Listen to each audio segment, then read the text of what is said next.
এই তো আমার আজকের সকালের নাস্তা রেডি। দুটো দোসা, সুজির বরফি, দুটো ডিম, দুটো খেজুর, কয়েকটা কিশমিশ।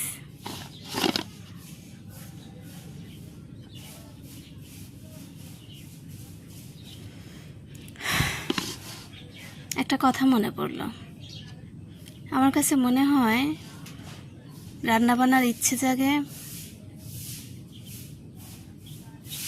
প্রিয়জনের প্রশংসায়, রান্নার ইচ্ছেটা আরও বাড়িয়ে দেয়। প্রতিটা মানুষের জীবনেও কেউ কেউ থাকে যারা রান্না খেয়ে প্রতি মুহূর্তে প্রশংসা করে। আমার জীবনেও একজন ছিল যে আমার রান্না খেয়ে কখনো খারাপ বলেনি, সবসময় প্রশংসা করেছে।